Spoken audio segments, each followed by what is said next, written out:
आप एक कलेक्टर हैं, आपके जिले में एक बड़ी सड़क बनने वाली है, पुल बनने वाला है, तो आपने टेंडर्स निकाल दिए, ई टेंडर निकाला है, और आपके रियल ब्रदर या रियल सिस्टर ने कंपनी खोल के टेंडर भरा हुआ है, एंड टेक्निकली ही और she is eligible to get the tender, but the final decision is in your hands, you have to decide to give the tender और not.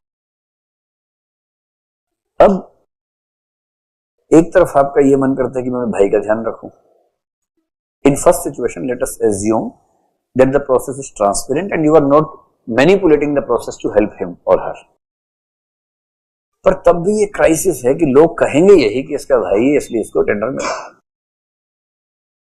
Although you are impartial, but you will not be looked like being an impartial officer.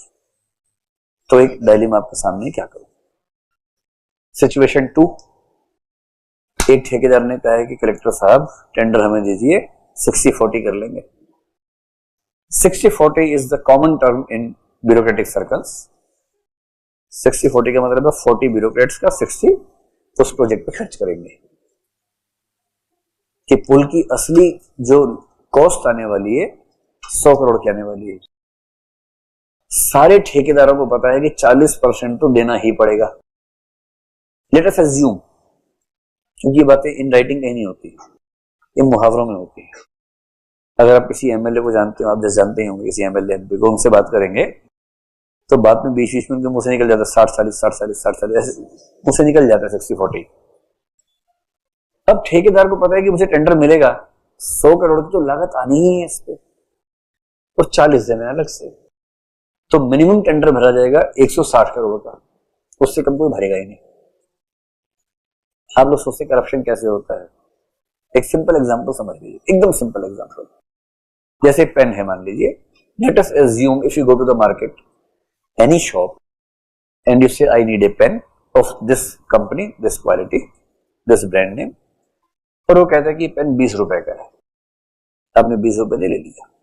3 shop में गए तो 20 का 19 करवा लेंगे, मान लीजिए, उससे कम नहीं करवा पाए तो 19-20 रुपए का पेन है। Now you open the tender for the government office, तो सरकारी ऑफिस करेंगे ये वाला पेन चाहिए, इस मतलब कंपनी का इस ब्रांड का पेन चाहिए, टेंडर्स आर इनवाइटेड।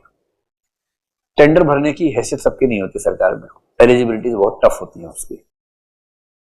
3 टेंडर्स वालों ने टेंडर भरा, and the minimum price that will be quoted for this pen will be around ₹45 or 50 for the pen, which is easily available in 20 rupees in any shop. But when you purchase, you procure the same thing for the government, the tender will not be less than 45-50 rupees. And this is right for anything, not only pen. Computer लेना हो, car लेनी, कुछ भी लेना हो, कुछ ना कुछ रास्ते निकाल के वो बढ़ा देंगे टेंडर। और इसका रीजन क्या है?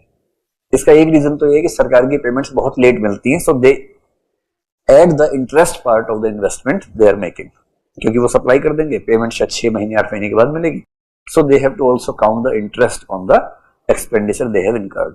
That is one part.